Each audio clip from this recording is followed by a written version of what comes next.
Satan a épuisé en vain toutes ses ressources pour faire chanceler la fidélité du Fils envers le Père. Et c'est là, dans le désert, un assaut de 40 jours. Si le diable lui laisse du répit après cela, ce n'est que pour un temps. Il est hors de doute que dans la suite, le Seigneur eut plus d'engagement à livrer avec le prince de ce monde, à propos de cette question de foi et d'obéissance.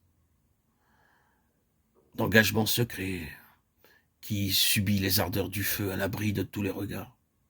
Puis c'est le monde qui s'est rué contre lui, la religion organisée, tant juive que païenne. Les parents, les amis, le jeu des circonstances sociales et professionnelles, le monde des affaires, l'assaille à l'envie, jusque dans le cercle étroit de son foyer terrestre. Il n'est pas jusqu'à la chère et pieuse mère qui ne contribue à mettre à l'épreuve ses relations avec son Père céleste.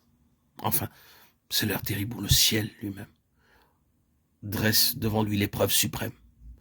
Il faut qu'il soit abandonné de son Père. Son œuvre en sera brisée, mais ce sera pour lui l'occasion du triomphe.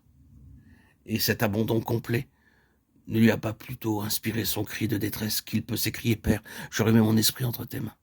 Si donc l'enfer, la terre et le ciel semblent s'être ligués pour le passer au crible, il est vainqueur dans chacun de ces domaines et sort triomphant de toutes les formes d'épreuves qu'il est appelé à subir. C'est ainsi que le capitaine, le chef de file de notre salut, a été, par les souffrances, amené à la perfection. Ceci dit, nous sommes à même de comprendre pourquoi c'est comme fils de l'homme que le Seigneur Jésus est dans le ciel. C'est le fils de l'homme, en effet, qu'Étienne voit debout à la droite de Dieu. C'est Jésus de Nazareth qui parle et apparaît à Saül de Tarse. C'est de Jésus, nom qui désigne toujours le côté humain de sa personne, que l'apôtre dit, nous le voyons couronné de gloire et d'honneur, et sur lequel nous sommes invités à fixer nos regards.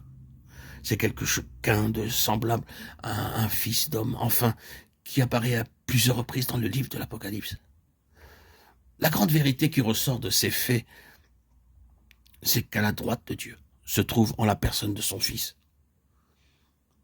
un homme qui satisfait en tout point à ses désirata concernant l'homme. Dieu a en sa présence à la place d'honneur et d'autorité.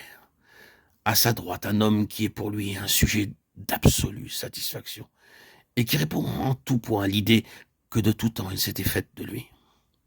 Il y a maintenant la présence de Dieu, une humanité avec laquelle Dieu peut jouir de la plus parfaite communion. Or, c'est là tout le fondement du christianisme. Pourvu qu'on ne perde pas de vue ce que la croix signifie comme contribution à ce résultat.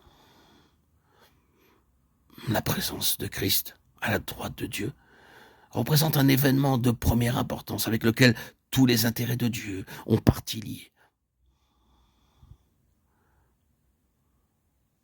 C'est un fait capital.